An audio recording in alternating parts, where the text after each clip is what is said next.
Do y'all have, well, I'm assuming you have a plan for how you're going to play without Thiago for game one, and do you want to share that with us? No, I'm not.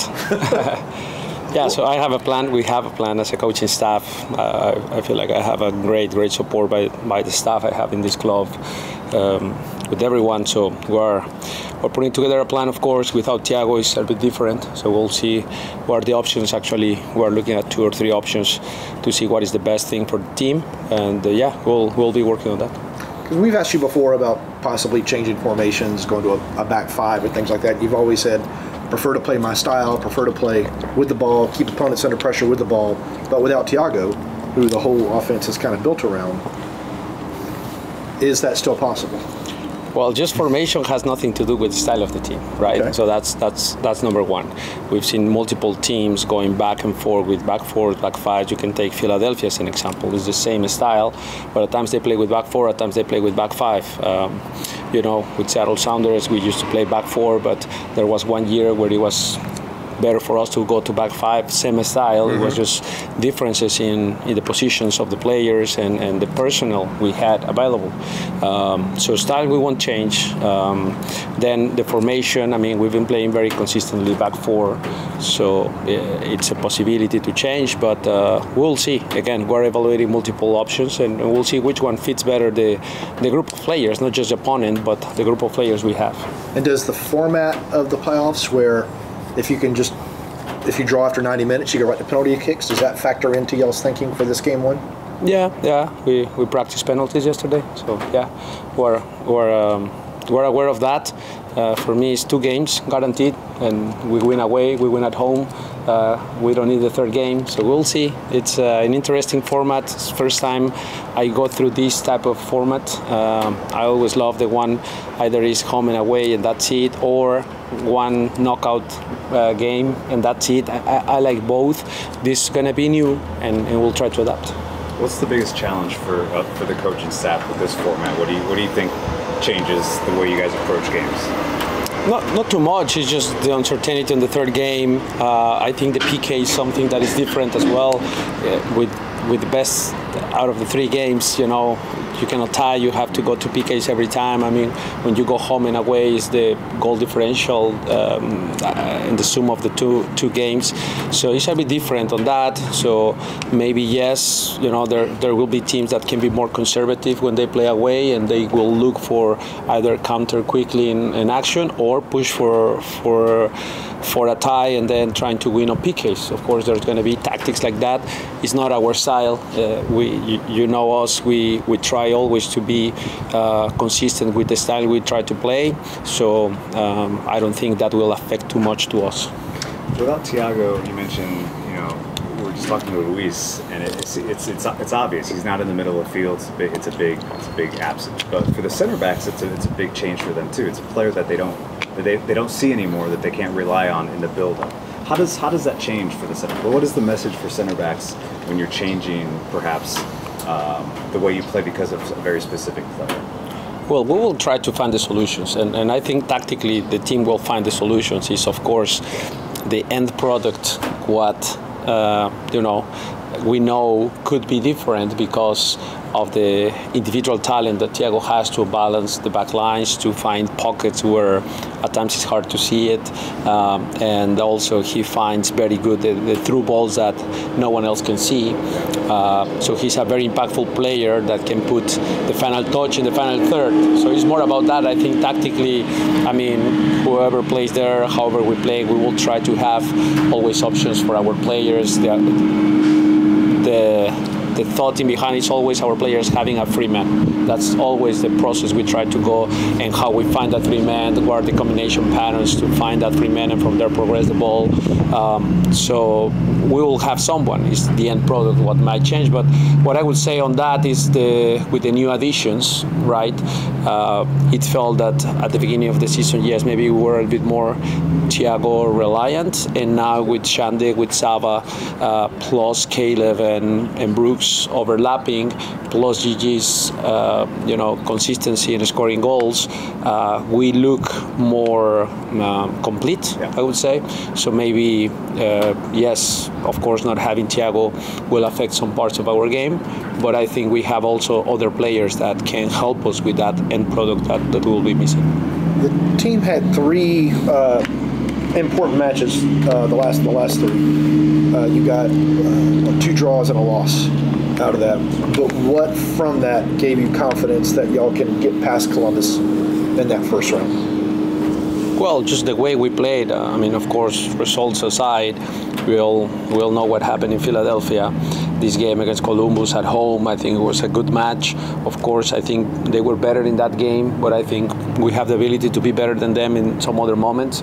And then I think the last game against Cincinnati, 11-11, we were better, we had better moments than the best team in the league, so that gives us confidence, and I think the players can feel it, can feel the power they have when they're good in the ball and when they start to combine, and the actions in the final third, and we start to create chance after chance after chance. I think they get motivated, and they know that we can be a dangerous team to play against, a team that is tough to beat, because we have a lot of ties as well when we play on the road, and I think that's also important, that we were a team throughout the season that were tough to beat, and that's important for us, so that gives us confidence.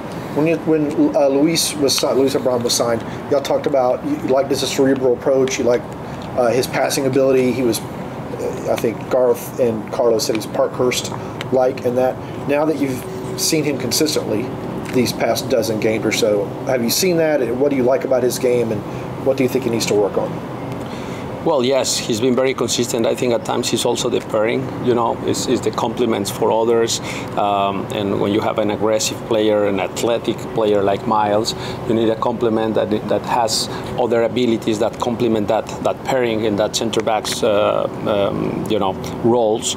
And I think Abraham is doing a good job on that. I mean, the first goal we scored against Cincinnati is a fantastic ball from him to Thiago that breaks 2 lines through the middle channel. I mean, not many center backs in the league can do that. So I think that was very good to see. He's been consistent in those moments. I think he needs to be at times a bit more central to see more of those passes. So at times he's a bit wider, and when he's in the central channels, he can have multiple options to connect in between the lines. But then yes, he kind of stabilized many moments in transition because of his zonal idea of trying to be always well organized in a good position, and then if he can affect the play, he presses aggressively, but if not, he just drops, and he's always goal side. Is something that kind of balance out the back line, which is good for us. Have you been told why this format is the way it is for this first round of the playoffs? No. No one's explained it? Yeah. Okay. Yeah, no one.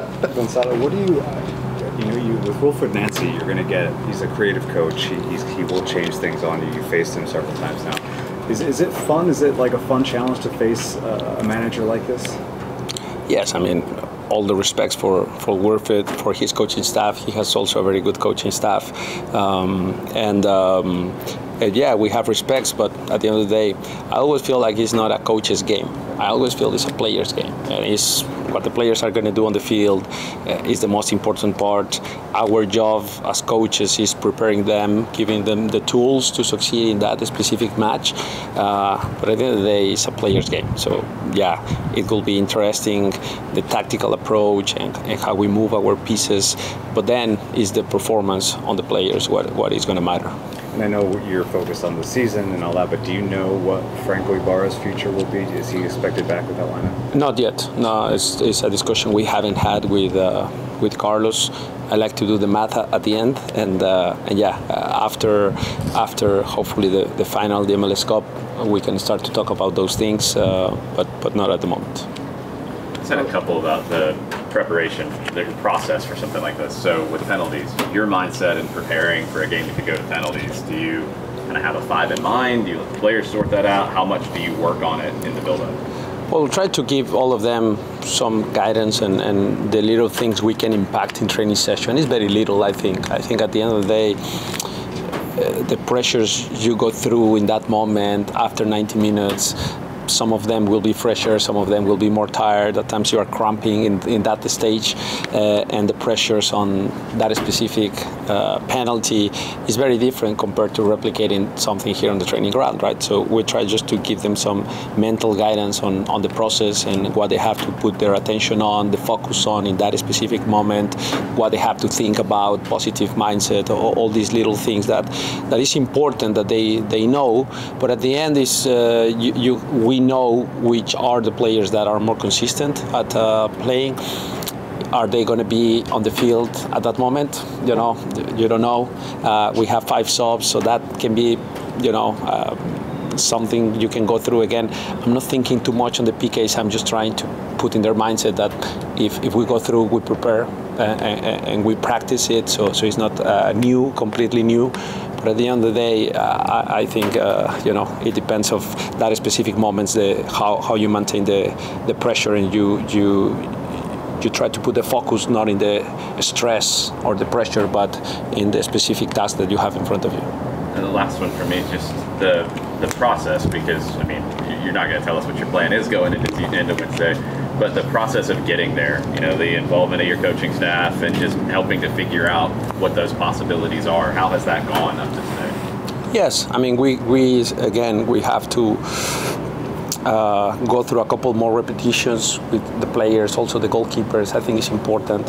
Nowadays, we coaches, we have a lot of information and data in hand, so I know Liam is doing a great job of, scouting them on PKs, giving information. We all in MLS were doing that. We have nowadays very good data point, video, film, all of that. So it's easy to prepare for that. The roles that we have as a coaching staff in that stage, we will have that clarified before that.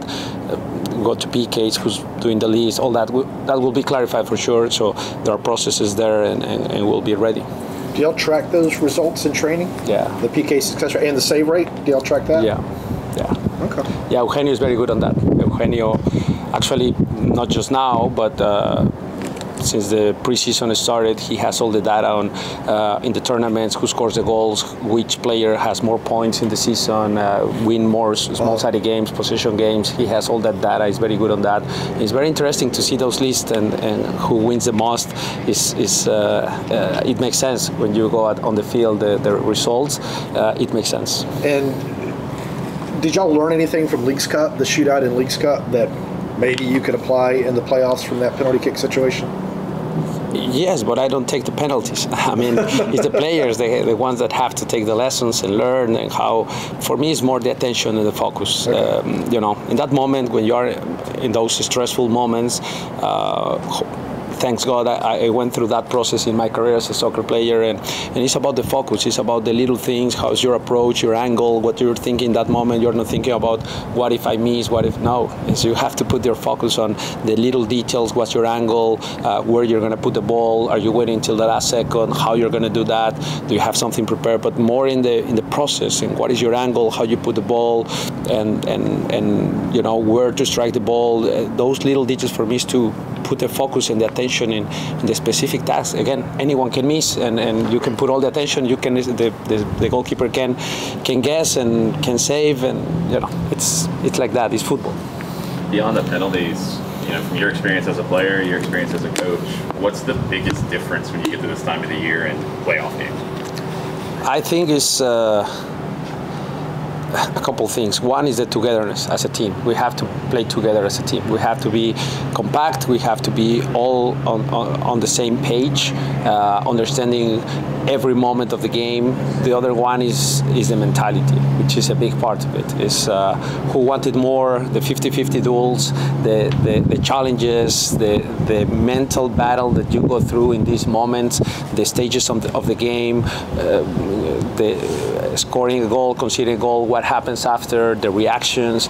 It's a lot about those little details, I think. Of course, tactics and all these, yes, are important, but in playoffs, it's about, in that given day, how you can be better than the opponent. Last week you talked about the mentality, talking about it now.